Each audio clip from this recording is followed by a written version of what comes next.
Жогорку кеңешке шайлоодон кийин массалык башаламандык уюштурууну пландашкан деген шек менен 10 адам кармалды. Кармалгандардын арасында саясий ишмерлер, мурдагы депутаттар, экс-мамлекеттик кызматкерлер жана күч түзүмдөрүнүн мурдагы кызматкерлери бар. Тергөөнүн версиясы боюнча алар шайлоо жыйынтыгы чыккан соң түштүктөн баштап Бишкекке жана облустарга чейин массалык нааразычылык акцияларын уюштурууну, административдик имараттарды, телеканалдарды, күч түзүмдөрүнүн объекттерин, курал-жарактарды жана абактарды басып алуу мүмкүнчүлүгүн карашкан. ИИМ координациялык топ саясий талаптарды коюуга тийиш болуп, ал эми уюшкан кылмыштуу түзүмдөр күч колдонуу жагын камсыздап бермек деп билдирди. Кээ бир катышуучулар аткарылуучу иштерден кийин өздөрүнө кызмат орундарын алдын ала бөлүштүрүп алышканы айтылды.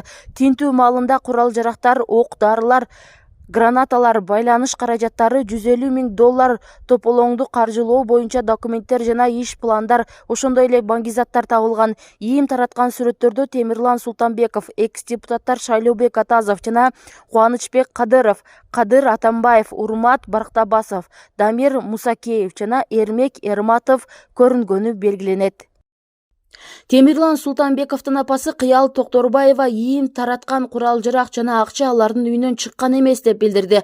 Ал бул маалыматты шайлоо алдындагы чагым жана манипуляция катары баалап, кармалгандар бирин-бири тааныбай турганын айтты. Токторбаева ИИМ жарыялаган сүрөттөр чындыкка дал келбей турганын белгилеп, бул шайлоонун шайтан оюндары, толук видеону чыгарышсын, манипуляцияны токтотушсун деди. Анын айтымында 48 саатка кармалган Темирлан Султанбеков, Кадырбек Атамбаев жана Эрмек Эрматов анын шайлоодогу ишенимдүү өкүлдөрү болгон жана мындай аракеттерге барбайт. ИИМ 22 ноябрда Темирлан Султанбеков массалык башаламандыкка чакырган деген шек менен жеткирилгенин билдирген. Социалдык тармактарга анын 3 адам менен бөлмөдө сүйлөшүп отурган видеосу да тараган. Калымына деп $10 000 берди деген да.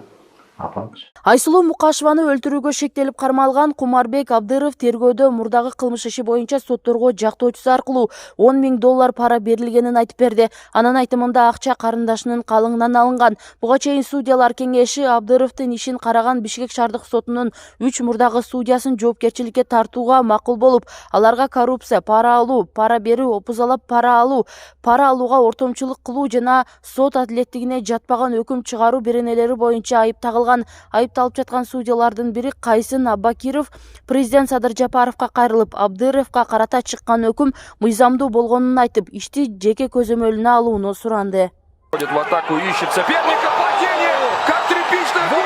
Мыктыбек Оролбай уулу Катардын Доха шаарында өткөн UFC турниринде швед мушкери Джек Хермансонду 1-раундда нокаут менен жеңип, UFC'деги 4-үncү ийгилигине жетти. Буга чейин ал Азербайжанда өткөн турнирде Тофик Мусаевди да 1-раундда уткан. Мыктыбек аралаш мушташтагы профессионалдык дебютун 2018 жылдын августунда жасаган болчу.